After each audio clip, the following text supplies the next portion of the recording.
La nuit remue, Henri Michaud. Encore des changements. À force de souffrir, je perdis les limites de mon corps et me démesurai, irrésistiblement. Je fus toute chose, des fourmis surtout, interminablement à la file, laborieuses et toutefois hésitantes. C'était un mouvement fou. Il me fallait toute mon attention. Je m'aperçus bientôt que non seulement j'étais les fourmis, mais aussi j'étais leur chemin. Car de friable et poussiéreux qu'il était, il devint dur, et ma souffrance était atroce. Je m'attendais à chaque instant à ce qu'il éclatât et fût projeté dans l'espace. Mais il tint bon. Je me reposai comme je pouvais sur une autre partie de moi, plus douce. C'était une forêt, et le vent l'agitait doucement.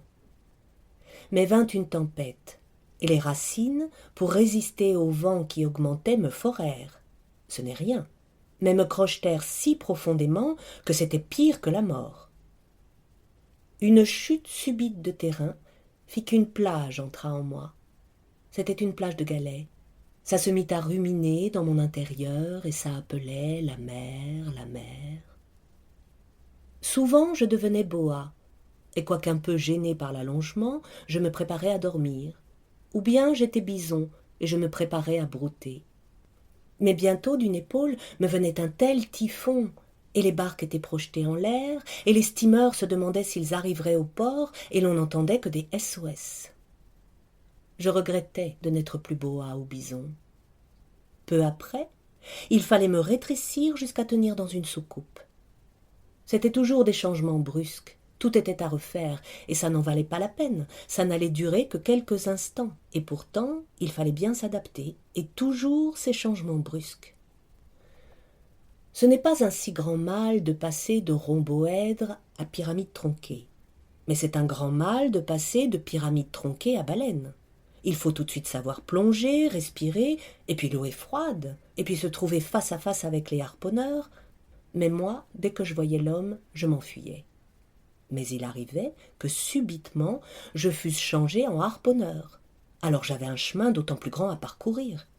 J'arrivais enfin à rattraper la baleine, je lançais vivement un harpon par l'avant, bien aiguisé et solide, après avoir bien fait amarrer et vérifier le câble. Le harpon partait, entrait profondément dans la chair, faisant une blessure énorme. Je m'apercevais alors que j'étais la baleine. Je l'étais redevenue. C'était une nouvelle occasion de souffrir. Et moi, je ne peux me faire à la souffrance. Après une course folle, je perdais la vie. Ensuite, je redevenais bateau.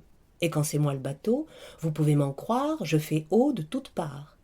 Et quand ça va tout à fait mal, alors c'est sûr, je deviens capitaine. J'essaie de montrer une attitude de sang-froid, mais je suis désespérée. Et si l'on arrive malgré tout à nous sauver, alors je me change en câble. Et le câble se rompt. Et si une chaloupe est fracassée, justement j'en étais toutes les planches. Je coulais. Et devenu échinoderme, ça ne durait pas plus d'une seconde, car désemparé, au milieu d'ennemis dont je ne savais rien, il m'avait tout de suite, me mangeait tout vivant, avec ses yeux blancs et féroces qu'on ne trouve que sous l'eau salée de l'océan qui avive toutes les blessures. Ah, qui me laissera tranquille quelque temps? Mais non. Si je ne bouge pas, c'est que je pourris sur place.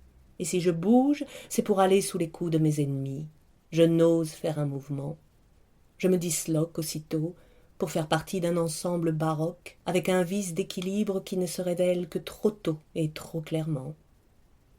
Si je me changeais toujours en animal, à la rigueur on finirait par s'en accommoder, puisque c'est toujours plus ou moins le même comportement, le même principe d'action et de réaction. Mais je suis encore des choses, et des choses encore ça irait, mais je suis des ensembles tellement factices, et de l'impalpable. Quelle histoire quand je suis changé en éclair! C'est là qu'il faut faire vite, moi qui traîne toujours et ne sais prendre une décision. Ah, si je pouvais mourir une fois pour toutes. Mais non, on me trouve toujours bon pour une nouvelle vie. Et pourtant je n'y fais que des gaffes et la mène promptement à sa perte. N'empêche, on m'en donne aussitôt une autre, où ma prodigieuse incapacité se montrera à nouveau avec évidence. Parfois, il arrive que je renaisse avec colère. Hein? Quoi? Qu'est-ce qui veut se faire casser en deux par ici? Tas de taciturne, écornifleur, rouflard, saleté, guenuche, coucougnasse? Mais quand il arrive ainsi que je sois à la hauteur, personne ne vient. Et peu après, l'on me change en un autre être sans force et toujours et sans cesse. Il y a tant d'animaux, tant de plantes, tant de minéraux, et j'ai été déjà de tout et tant de fois. Mais les expériences ne me servent pas. Pour la 32e fois redevenant chlorhydrate d'ammonium, j'ai encore tendance à me comporter comme de l'arsenic. Et redevenu chien, mes façons d'oiseau de nuit percent toujours. Rarement je vois quelque chose sans éprouver ce sentiment si spécial. Ah oui, j'ai été ça. Je ne me souviens pas exactement, je sens. C'est pourquoi j'aime tellement les encyclopédies illustrées. Je feuillette et j'éprouve souvent des satisfactions, car il y a là la photographie de plusieurs êtres que je n'ai pas encore été. Ça me repose, c'est délicieux. Je me dis, j'aurais pu être ça aussi, et ça, et cela m'a été épargné. J'ai un soupir de soulagement. Oh, le repos!